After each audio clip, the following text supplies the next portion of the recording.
This auditorium is now a quiet zone. Hello, everyone, and welcome to the Frame by Frame podcast. I'm your host, Connor Schmidt, joined by my fellow co-hosts, Cameron Frost and Aaron Myers. In this podcast, we're going to break down movies new and old to try and give our listeners, you guys, the best possible review of the film.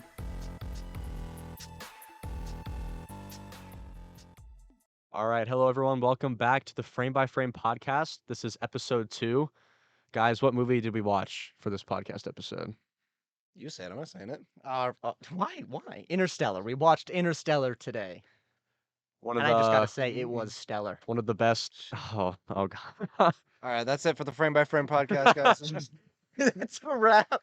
one of the best Christopher Nolan films. Most people say it's the best. It's definitely top 3. I'm still processing after having watched it for the first time.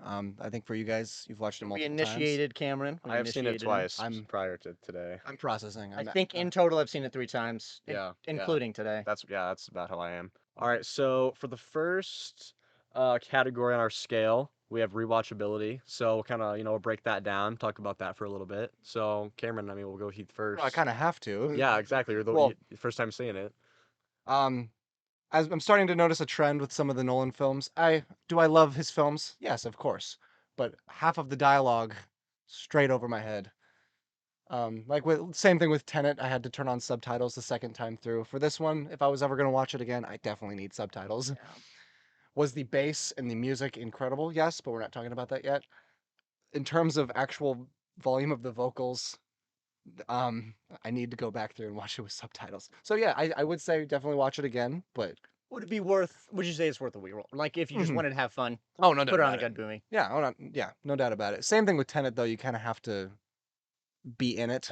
You can't just put it on as a casual movie, you know. Yeah, I definitely think seeing it just for the second or third time. Honestly, I think this was just my second time seeing it. Honestly, today, I think just knowing a little bit of what happens honestly helps you kind of.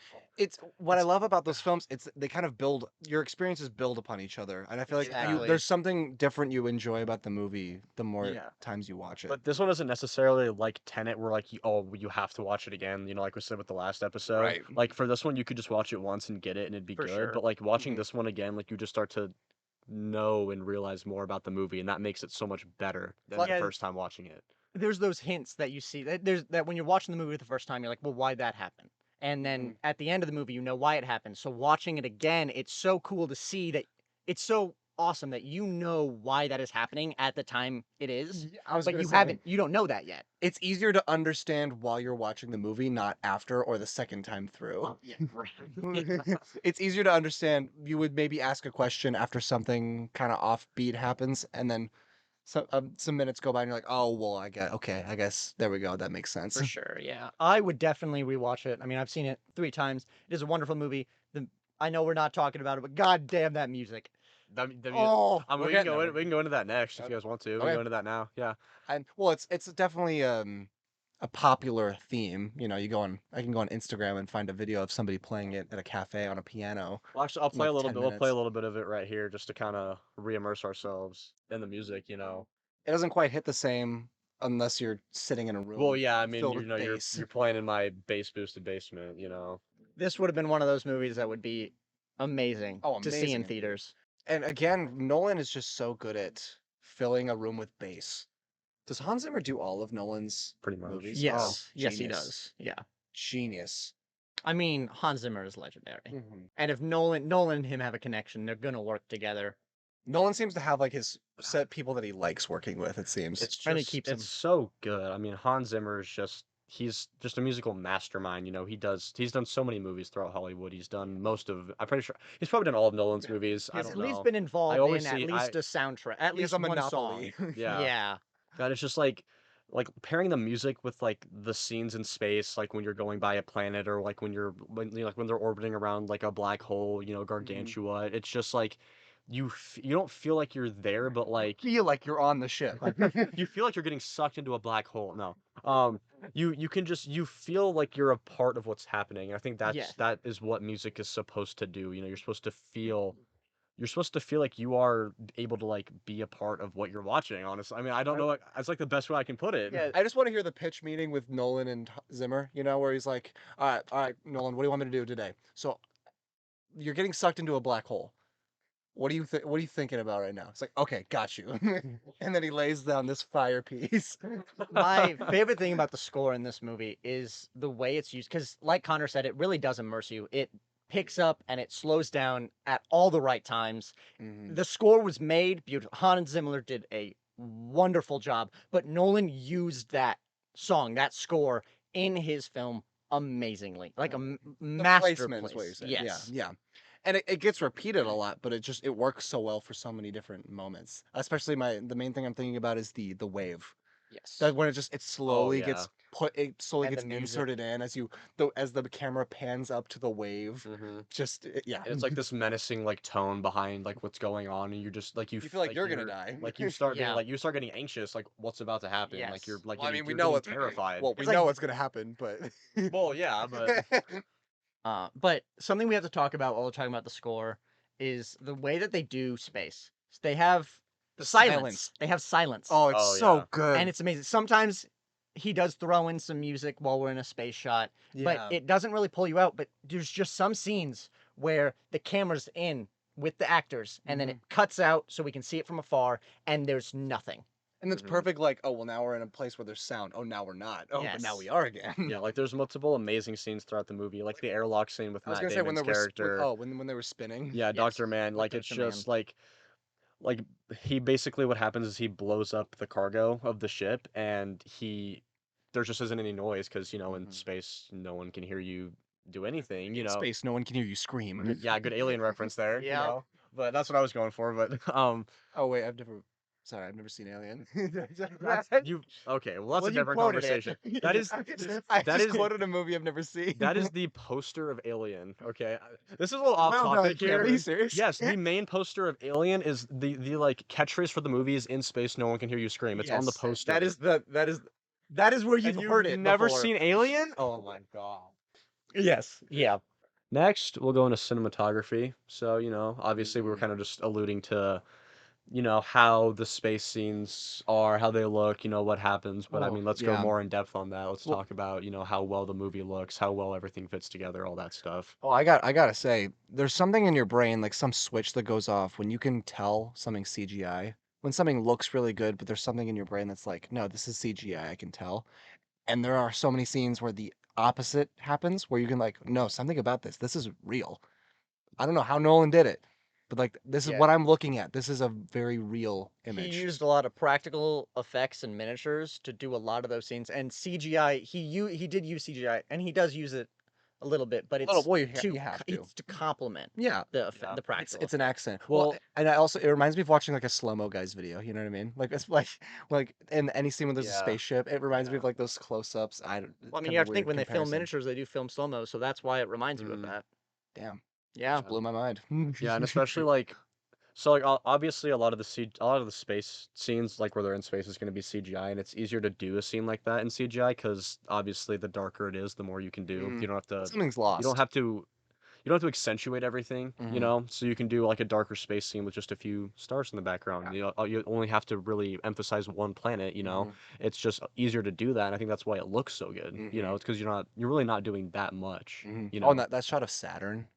Yeah, Ooh. the shot of Saturn is beautiful, the Ooh. rings, and especially like both the little both times they do it. the Yeah. little They dot do. of the ship Yes. is just perfect. Oh, Yeah. yeah. Is that on to acting then? Might as 'Cause I well. have some Not too things much to to talk say about about.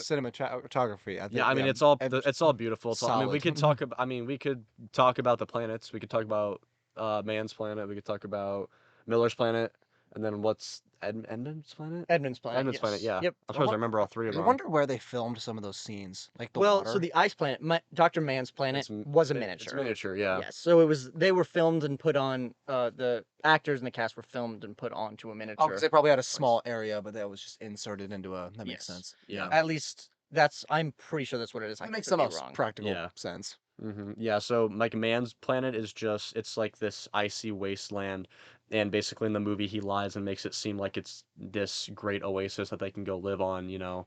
Well, he doesn't lie fully. So He he tells them that It's a there's a big surface. He tells them that there's a surface under all the ice Yeah. because they're on basically frozen clouds, I think is what they try to That's allude Yeah. what to. he insinuated. And yeah. then there's ammonia in the atmosphere. But he insinuates that if you go below those ice clouds, there's a surface where oxygen Yeah. is produced. Life could be possible. There's water. Yeah. And it was all a lie to draw them there because he didn't want to die. Yeah, he wanted to be saved. Whiny And then little- we kind of brought up Miller's planet earlier with the big wave. I think the planet it used to be habitable, like it used to be like basically a regular planet, and And then they said eventually due to the massive gravity, like yeah, so Miller's effect from planet is gravity right through next the to black hole. it's right next to a black hole, so the gravitational pull is higher, so basically it pulled water over everything, making it not habitable anymore. Yeah. It works just the black hole and the tides of Miller's planet work kind of like the tides on our planet with the moon. Just a black 'Cause the hole one- has yeah, the more same- power the than same the moon. concepts there Yeah. of how gravity And it affects just the it tides. looks so cool because like it's just all water on both sides of the screen. You know, Mhm. like you don't see anything else on the horizon ever except for water, and then the huge, probably like 400-foot wave that eventually comes up. It's big. One of my favorite scenes from that movie is when they first get to Miller's planet and they're walking around and they see that her ship's destroyed. I think it's Brand's character that says there's mountains over there, and she starts walking towards them, and you can Those hear are mountains. Cooper, Matthew McConaughey, going, "Those aren't mountains. That's a wave." And Yeah. it's insane because when you're watching it, it's the way it's filmed, even with the cinematography. You hear her say those are mountains, and you're like, "Those are mountains. This is gonna be cool." Yeah. Yeah. And I mean, it is cool, but it's Yeah. not mountains. Well, because Those- you no, also no, no. like you Those are slowly mountains. start to see them get closer, and you're like, mountains don't move. Wait a minute. Yeah. Yeah, so we'll go into the next category off of that then. We'll talk about the story. So, I mean, top to bottom, I think this probably has one of the best stories that isn't like a true story or like a previously Yeah. embarked story that Christopher Nolan has done. I find a couple moments that kind of seem to me as like, I wouldn't call it a bit of a stretch, but it's like, oh, I don't know if I would have been able to make the connection. I feel like there's a lot of it's more of a nitpicking thing. I mean, it's It a doesn't lot tear it's me away also a lot of like some of the science doesn't exist yet, so it's like what can you really Well, yeah, do? you got to play with the theoretical stuff. Like, I more have like, I remember while I was kind of being angry about it while we were watching. It kind of makes more sense to me now of like the bookcase, fifth dimensional, Yeah. trying to describe it doesn't really work.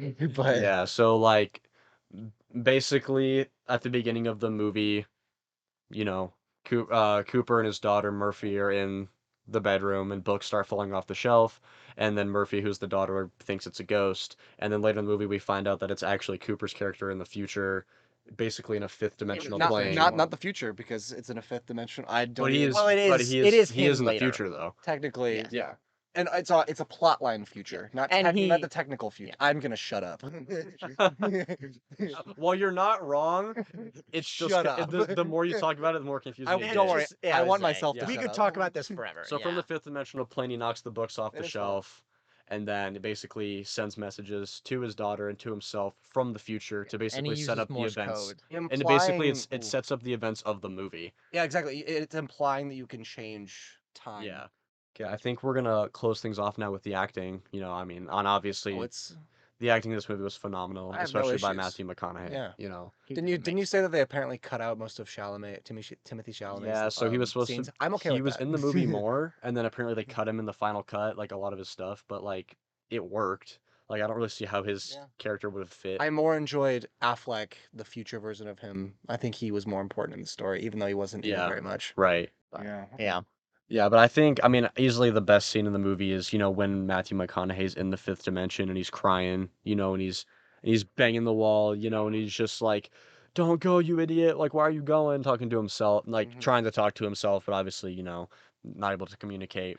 Just like Bookshelves that can't scene, hear you, idiot. like you just feel so like you feel that deep in your soul, like how like you can feel the hurt and like The he's just regret. acting too. It's not even like it's real. Like you can feel it, which well, I heard that's how good his acting I is. heard a quote from him recently about like how he doesn't necessarily read and memorize a script. He becomes like his Yeah, right. he feels the lines and he pulls it for what it means, not necessarily what it's actually saying. I love that. I love his. He does a good job. He does a good job. Method acting, if you want to call it that.